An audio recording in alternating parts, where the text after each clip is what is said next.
Floor display memang namanya sekedar floor display.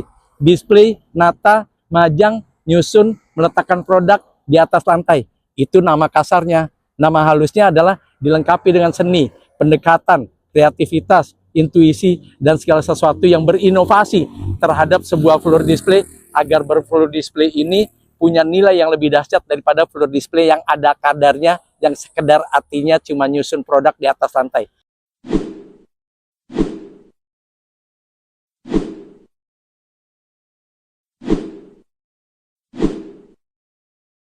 Assalamualaikum warahmatullahi wabarakatuh.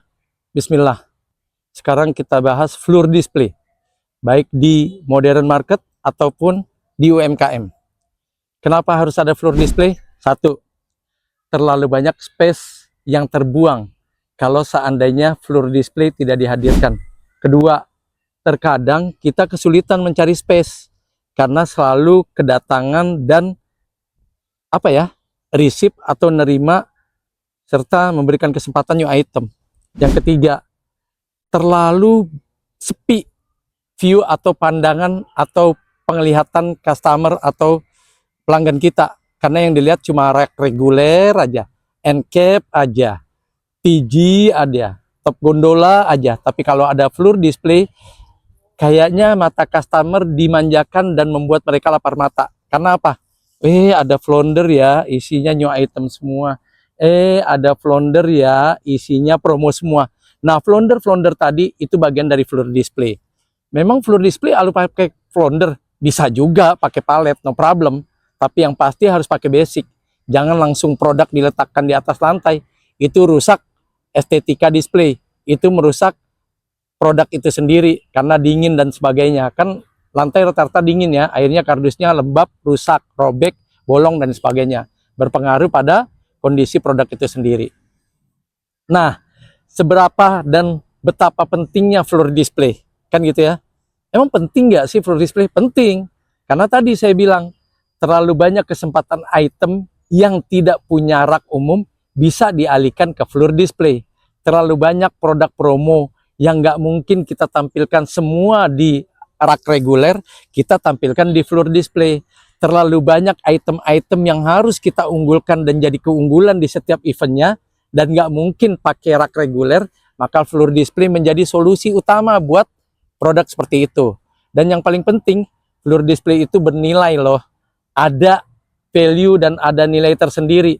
Bisa kita sewakan kepada supplier, kepada rekanan, kepada vendor, atau kepada siapapun juga yang merasa perlu perluasan display, perlu penyebaran display, perlu produknya ada di mana-mana, perlu penambahan item-itemnya yang dia rasa kayaknya jangan cuma ada di TG deh, di top gondola doang deh, di end cap doang deh, di regular rack doang deh, kan gitu. Nah, maka floor display bisa menjadi solusi. Yang berikutnya, kita sering lihat nih, terutama di UMKM, banyak space nganggur, banyak ruang terbuka, dibiarkan begitu aja. Itu sayang, tadi saya bilang setiap space dalam retail itu punya nilai. Walaupun lantaimu ada 1 sampai 2 meter, kalau itu tidak mengganggu manuver troli, manuver dan tumpukan customer, atau warawiri dan ruang gerak dan hilir mudiknya customer, maka pastikan di situ bisa menjadi area floor display.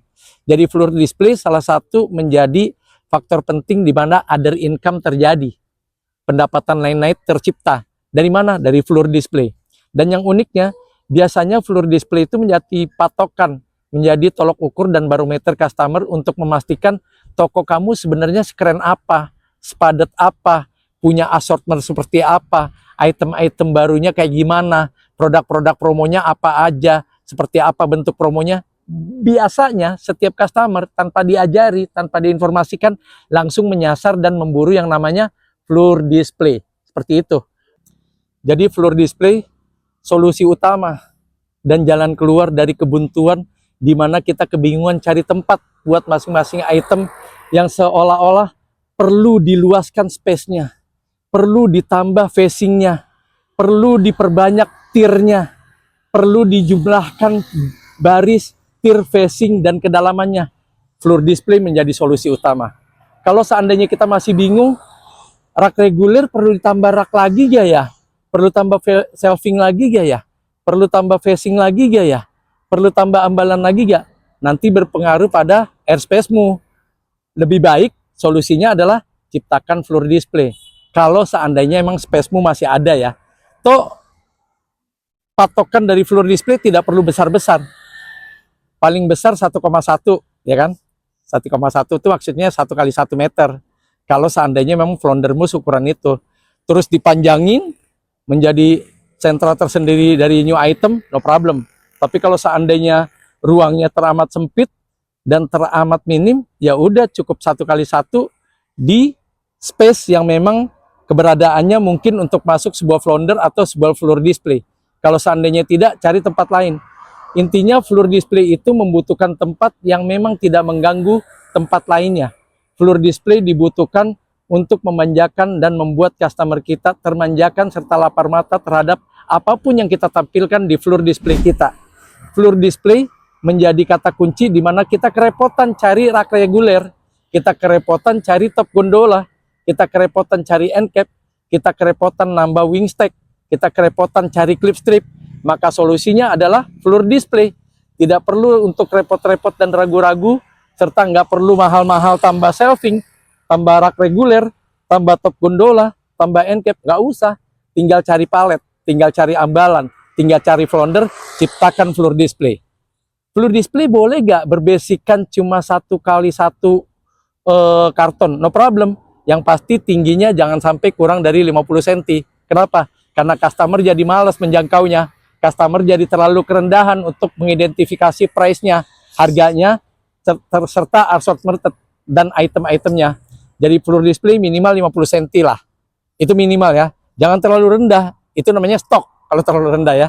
Nah, floor display dianggap sama kita-kita orang pelaku retail adalah salah satu senjata utama untuk mengangkat kebuntuan dari sebuah item yang ditawarkan.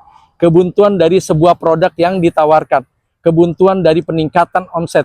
Kebuntuan dan kejenuhan dari sebuah pergerakan margin, profit, laba bersih, dan sebagainya. Jadi floor display, penekanannya tidak boleh ngasal. Estetikanya tetap diperhatikan. Layak atau tidak layaknya space tersebut juga harus diperhatikan. Berapa besar dan berapa lebarnya juga dikedepankan untuk menjadi sesuatu yang terbaik. Jadi juga bukan sekedar floor display nih, yes, tapi nggak rapi, tapi jelek, tampilannya ngasal, itemnya itu juga. Di rak reguler juga ada, ngapain di floor display? Kecuali sewa ya, lain cerita ya. Kecuali dia ada kerjasama kontrak ya, lain cerita. Kita bicara yang lagi reguler, lagi umum-umum saja. Maka jangan sampai terjadi double display. Di floor display ada, di rak reguler ada, di top gondola ada, di COC ada, di end cap ada, di end gondola ada. Ada di mana-mana tuh. Kasihan item lain yang kebetulan sebenarnya punya space-nya ala kadarnya. Punya facing-nya cuma ala kadarnya, 1 biasanya. Harus ditambah gitu ya. Nah, mengenai facing, di floor display itu dikembalikan kepada pelaku floor display itu sendiri. Kalau memang layaknya facing-nya menyeluruh dikuasai sama item, monggo silakan. Karena yang tahu floor display, Anda sendiri yang punya space. Yang tahu bahwa item itu layak untuk floor display, Anda sendiri yang punya toko. Untuk memastikan bahwa item-itemnya harus dirubah pada saat displaynya sudah nyampe seminggu, lagi-lagi Anda sendiri yang tahu. Karena kondisi toko, kondisi UMKM, franchise dan kemitraan, Anda sendiri yang tahu. Kalau memang sudah tahu, pastikan floor display menjadi salah satu penekanan utama di setiap unit bisnis retail kita, unit bisnis toko kita, unit bisnis UMKM kita, unit bisnis kemitraan kita. Floor display punya dampak yang dahsyat. Floor display punya nilai dobrak yang luar biasa. Dia juga penyumbang other income terbaik. Dia penyumbang pendapatan lain-lain tertinggi. Dan floor display gampang ditawarkan dan mudah untuk dibeli atau disewa atau dikontrak dalam waktu tertentu oleh setiap supplier kita. Baik supplier kecil sampai supplier besar. Baik vendor ala kadarnya sampai vendor yang giant super besar. Jadi jangan pernah lalai, abai, dan memicingkan sebelah mata kepada floor display.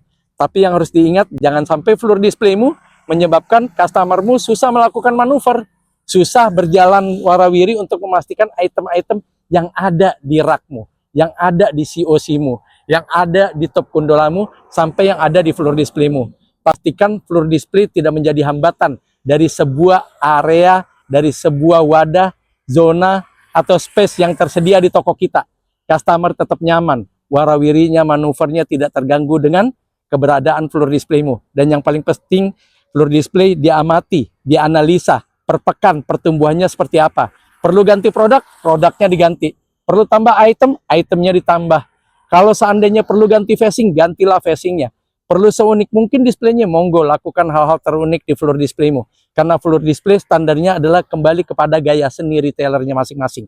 Retailer yang dahsyat dalam mengembangkan floor display punya daya pikat yang dahsyat terhadap customer loyalnya.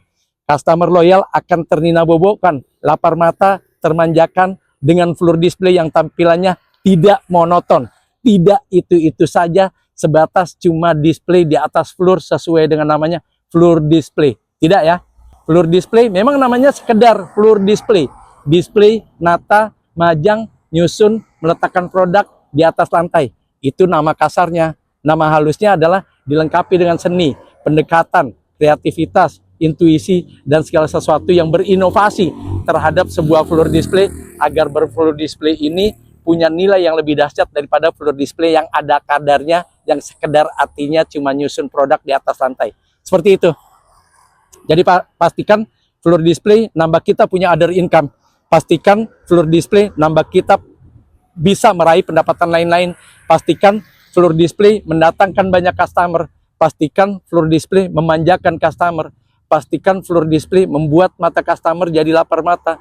Pastikan floor display membuat supplier, vendor, dan rekanan tertarik untuk melakukan kontrak dan kerjasama terhadap sebuah penyewaan dari mulai masa ke masa, minggu ke minggu, bulan ke bulan, dan seterusnya terhadap floor displaymu. Oke, ada yang tidak ngerti tentang floor display? Tanya di kolom komentar. Ada yang kira-kira perlu dibahas lebih detail? Lagi-lagi tulis di kolom komentar. Floor display tidak boleh diterjemahkan sembarangan. Sembarangan floor display justru jadi ancaman buat kenyamanan para customer dan jadi kemungkinan terbesar penyumbang utama dari rusaknya dan tercecernya item-item di atas floor display itu sendiri. Karena biasanya kolong floor display itu banyak menyebabkan dan menyimpan barang-barang tercecer.